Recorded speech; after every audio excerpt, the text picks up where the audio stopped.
It's on Second Thought, episode 358, powered by Hook'em.com. Cedric Golden here with Thomas Jones, our esteemed beat writer for football, basketball, softball, and many other sports in between.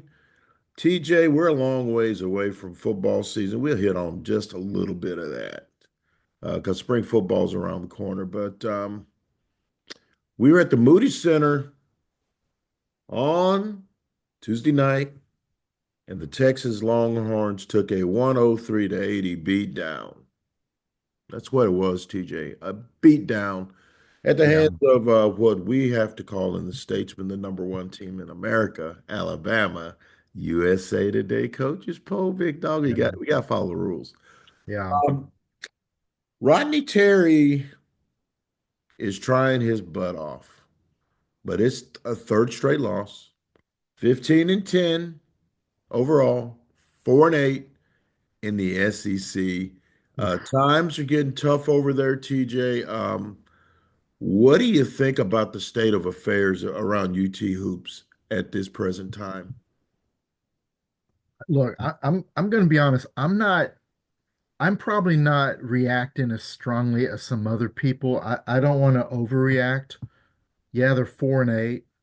You're also, and yet you're coming off a 23-point loss. That's to the number one team in the nation who shot what, 65% from threes last night? 66%. I don't think that loss is I know it's 23 points, but it's probably not as devastating as some people are making it out to be just because of who they lost to. And they are literally playing in the greatest single season conference in college basketball history. And that's not me saying it. The SEC is on track to get what 13 possible bids. No conference has ever gotten that to the NCAA tournament. They're by any metric, they're ranked the best conference ever in modern college basketball. Now, if that's true, who knows? Is that an excuse for UT to be 4-8? Man, a little bit. It's an explanation at least. But that said, should Texas ever be 4-8 in a conference, any conference? Should Texas be 4-8 in the freaking Big East in the 1980s? I don't know. They're 4-8 in the SEC in 2025. We do know that. Don't we know that? Man, we gotta address this elephant in the room. So we're sitting there, and we'd already eaten in the media room, and the national anthem guy did a good job, and we're settling in, looking at our notes, and they do the starting lineups. Sipping on a nice cool Diet Coke. We both drink Diet Coke. That's in common. We're both drinking a Diet Coke. And they announced Rodney Terry's name, and what do we hear, TJ? We hear booze. We hear now it Yeah. wasn't cascading No. from Moody, but there was a smattering of booze coming Yeah. from the stand, something that we have not heard in a long time at a Texas basketball game. And um, so our esteemed colleague Eric Henry of 24/7 Sports asked Rodney if those boos hurt him, and here's what Rodney had to say about that. I don't know. I don't pay attention to that kind of stuff. I didn't hear any boos. I don't know. Maybe it was boos. I, to me personally, I'm all about trying to get my team better. It's about focusing on those guys, focusing on what we have to do as a program to continue to stay the course and keep working. I don't get caught up in outside noise. If I'm worried about what people are saying or this or that, that's not my job. There's not anything anybody can say or do to me. Okay, I've got the number one protector in God, and I got strong faith. I'm a Christian guy, and nothing anybody can say can ever bring me down. So I don't get caught up in that. I didn't hear that if that was the case. Okay, he says he didn't hear him. We heard him, and we're in the stands, and we're right above that lower bowl. Clearly, there were boos, and you hate to see that, TJ. But and Rodney, like you says, a man of faith. He lets it roll off his back. But human nature tells you that no one wants to be booed in their own house. Yeah. Yeah. Um, Look, I'm going to be honest. I've been in Austin a long time, most of my life. I've been You're old. watching Texas You're old. basketball for like 35 years. Oh yeah. I went to UT. I don't say that aloud because a lot of people say, "Hey, why are you covering them? You went there." I went there, you know. Kirk Bowles went there. Suzanne Hillenbrand Absolutely. went there. There are a It lot of people that went there. Brian yeah, it Davis. doesn't affect coverage. But to me, Texas fans have a bit of an unrealistic expectations for the basketball program. And I'm just saying that based on history. Look, in the last 50 years, all right, Texas got out of the first weekend of the NCAA tournament 8 times. That's it. Eight. That's not a whole, we're not a blue blood program. No, And when I say not even we, I'm close. speaking as an alumni. Exactly. And also just look, when RT led the team 2 years ago to the Elite Eight, a lot of people say, well, that was Chris Beard's team. That was a player's team. RT was along for the ride. Okay, fair enough. But let's be realistic. It had been since 2008 since Texas had made that kind of run. Yeah, and that's what We got went, Barnes out of here. Couldn't get out of the first weekend. yeah, we went 15 years. And again, I say we, speaking as a UT person who's been around forever, 15 years without getting out of that first weekend.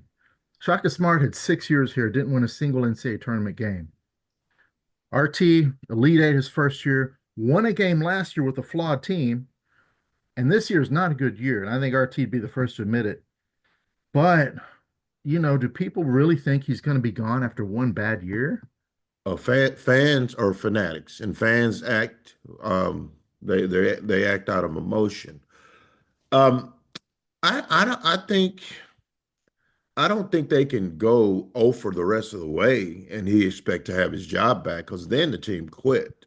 They Yeah, have they have games on this schedule remaining that they can win. I know Kentucky just beat Tennessee. They can beat Kentucky on Saturday. South Carolina's at the bottom of the conference. They can, even without Arthur Kaluma, and maybe without Devin Pryor, they can still go in there and beat South Carolina. Uh, yeah. there are teams that they can still beat. They can beat Georgia here. Should be Georgia at home. Should beat I Georgia think at they home. need to win 3 of these last 6 games, and I think if they do that, TJ, they can make the tournament as like a 10 or an 11 seed. I don't see that being out of the realm of possibility. Um, if they are, if CDC decides to get rid of him, he's gonna have to pony up some bucks. You have his contract information. Share that with the viewers and listeners. Yeah, I mean, 2 years ago, after that run to the Elite Eight, RT signed a 5 year, $15.3 million deal. So, we're only in the second year of that. There's a $7.2 million buyout. Not It's not crazy, but it's still significant. And as said, these buyouts are handled a lot of time by the boosters. They will pony up that 7.2 million.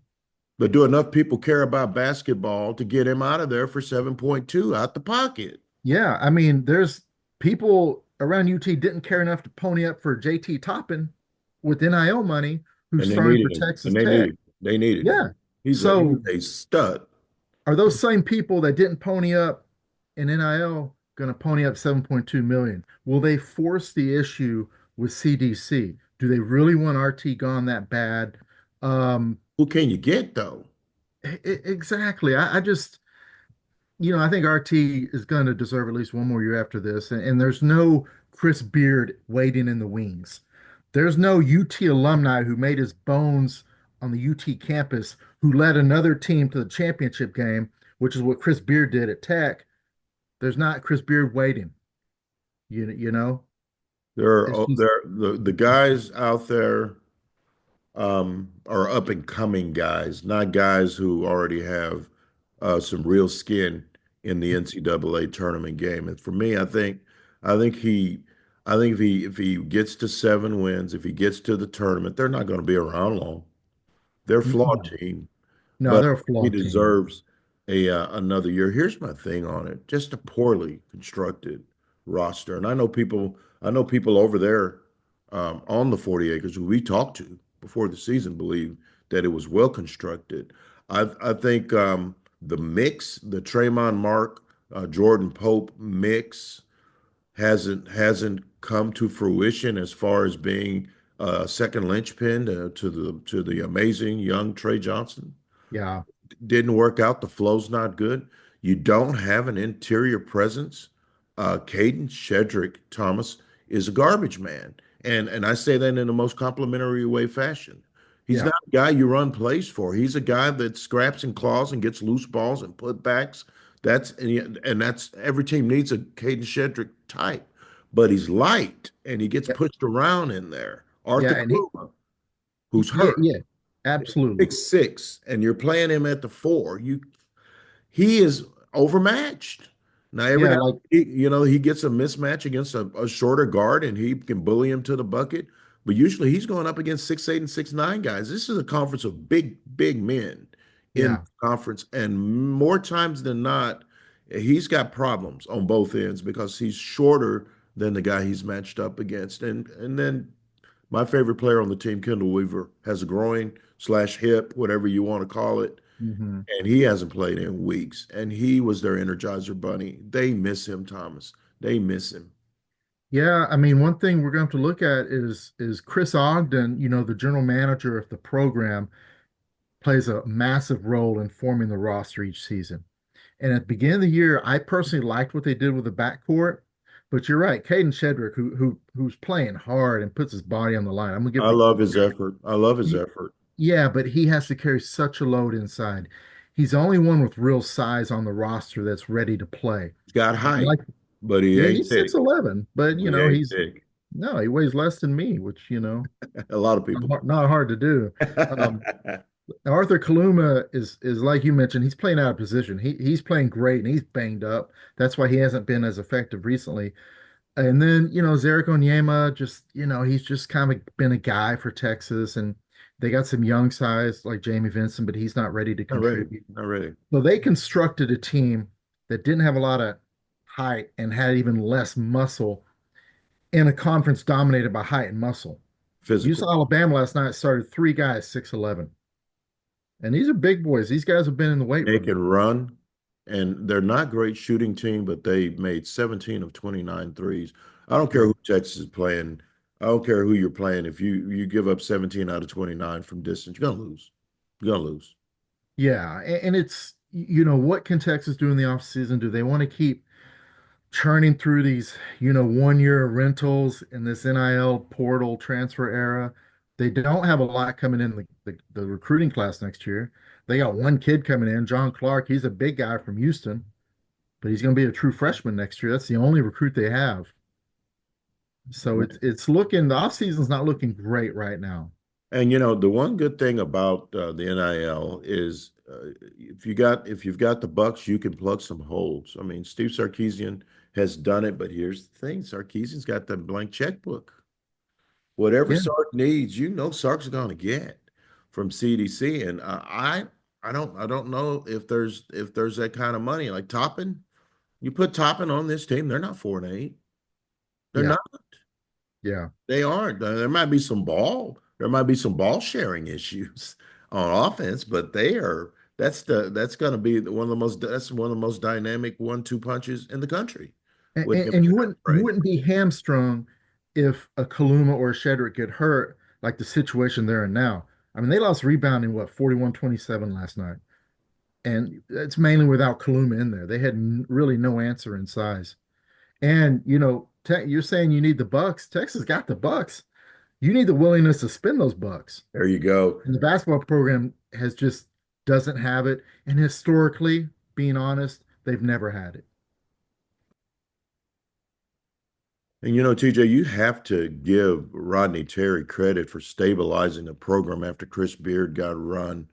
And he bleeds burnt orange. I mean, he was Rick Barnes' top consigliere in those glory years. He brought in Kevin Durant. He brought in TJ Ford. He was the guy on those recruiting trips. But sports is so fickle. And in the words of Janet Jackson, the fan base is going, "What have you done for me lately, Rodney Terry?" And fair or unfair, um, it's a cutthroat business, and I think they've got to figure out something. Man, it's a bad hand. It's a poor roster. It's a bad hand. It's lacking in star power. All of these SEC teams have two or three guys who can just flat out get it done. Yeah. And there's so many of them. And very fortunate that they beat the Aggies at the very end of that game. Or what are our conversations looking like today if they're 3-9 and on a real cooler? Yeah, the Aggie wins kind of keep them in there. You know, by all the metrics, there's still I haven't looked at the net rankings this morning. Entering last night's game, they were 31. They were 31 in Ken Palm. They're 36 now. 36, okay.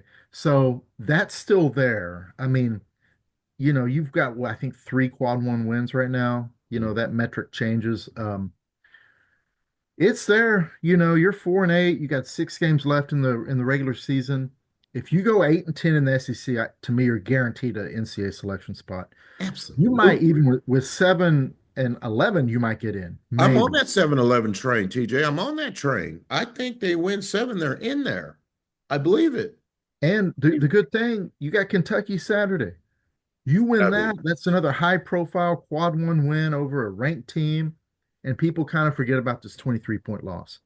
Yeah, So but you've you got got an option but in tennis Saturday. terms, you've got to consolidate that break and then win at South Carolina.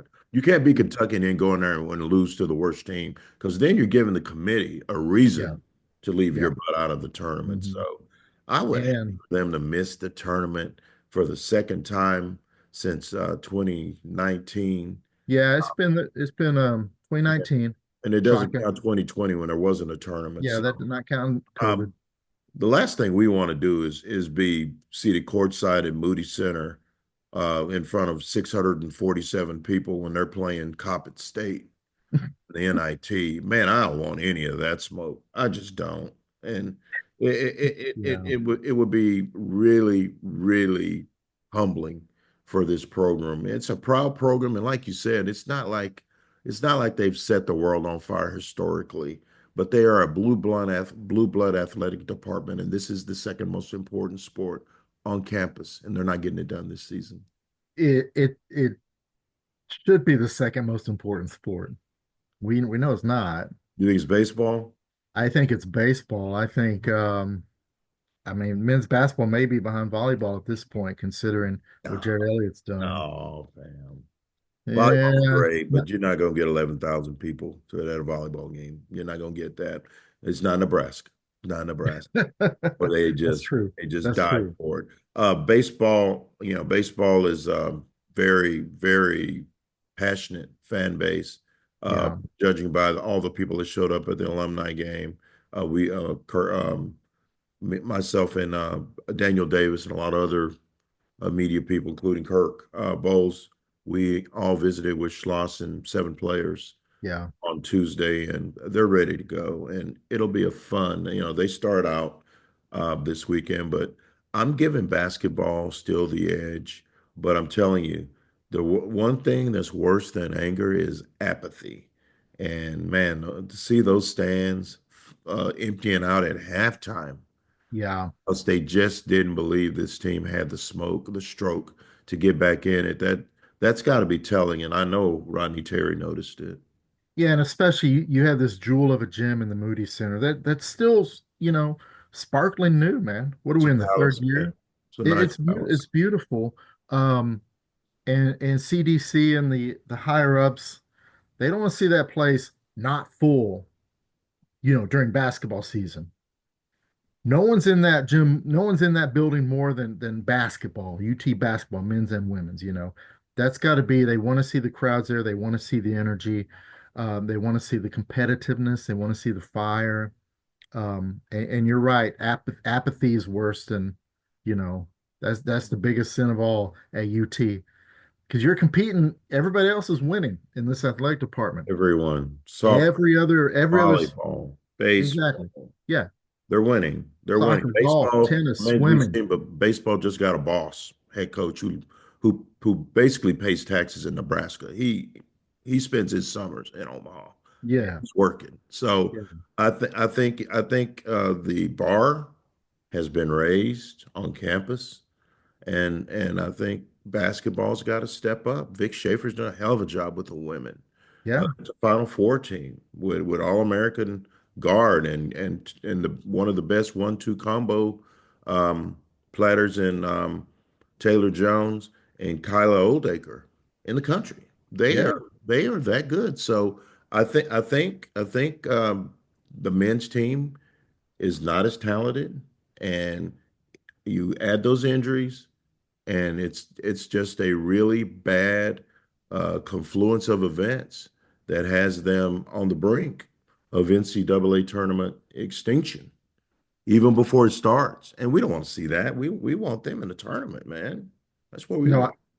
yeah, I think the baseline for Texas basketball is getting to the NCAA tournament. And then I think most fans will say, well, we should win at least one game. Again, realistically speaking, they should win one game, make a run to the Sweet 16 or the Elite Eight every few years. But this year, get into the tournament, in my opinion, would be a measure of success to some degree, considering what the SEC is this year. It is. Now, before we get out of here, we got to hit a little bit on football. Let's go. I saw that one Arch Manning did a 17-minute interview with Marty Smith of ESPN, a sit down, if you. Yeah. Now that he is the face of Texas football, we're starting to see more of Arch front and center. I, man, I've talked to him at the bowl games, and I just feel like he feels older Yes. than a teenager to me. I just think he's ready for this, and I think he's way more comfortable in a media setting than the OG Quinn Ewers, and I think that bodes well for Texas because I don't think that this upcoming assignment for him over these next 2 years, and he's going to play at least two. He's not going to be one and done. It's too big for him, and I don't you think that should make Texas football fans feel good about the future? No, I agree with you. And first, wouldn't it be nice to have a sit down with Arch in the local newspaper? Wouldn't that be nice? A little one-on-one. Just saying. But It would be we don't move that great. UT brand like ESPN does. Great. It would be great. I We're not understand going to that. get it, but I'm going to ask. I'm going to ask. And we won't get it, I don't think, but we'll Yeah. see. We'll see. They've been really good to us over the years, and there's been some back and forth. It's the nature of the beast, TJ, but I don't think Arch would mind, but I don't know if that's Arch's decision to make. Well, but I agree with you. Arch, being a Manning, you grow up in the spotlight. Simple as that. You mentioned Quinn. Quinn did not enjoy the spotlight. He did not like doing interviews. You know, he liked the locker room, liked his teammates. His teammates liked him. That He was his, he deferred credit. He yeah, didn't that want to was take credit. He wanted to. no. He showed up late to a presser on a media day, one of these bowl games, because he wanted his teammates to get more shine than he did. And I love that about Quinn Ewers. I thought he was the ultimate team guy, kind of a polarizing cat, because a lot of people wanted Arch immediately.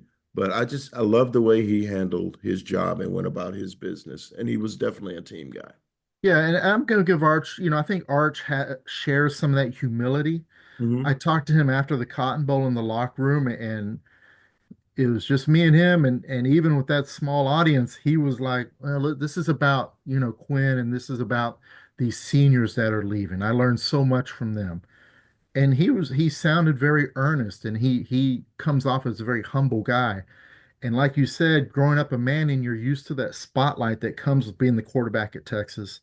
And for Texas fans, better, he's used to that playbook of Sark's. He's absorbed it for 2 years. He's a smart kid. He's a freaking Manning quarterback. They're going to have that football IQ. And he sat there and absorbed for 2 seasons Sark's offense.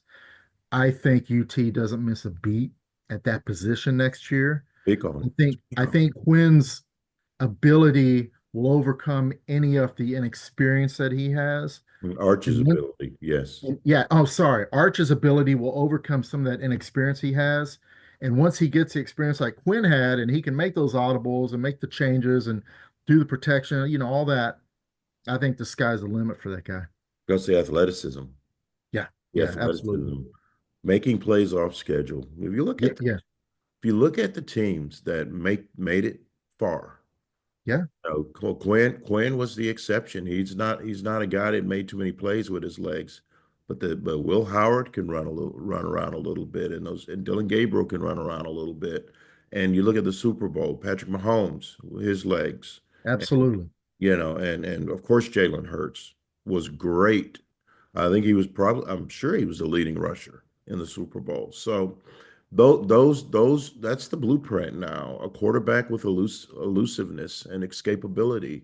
And so for me, I am extremely excited about the weekend of August 30th, when we'll be in Columbus, for the season opener. And if you're going to get the defending national champs, you better get them in week one. That's the best Yeah, time to get them. You don't want them in week three when they figure some stuff out, because they're going to have a new quarterback as well.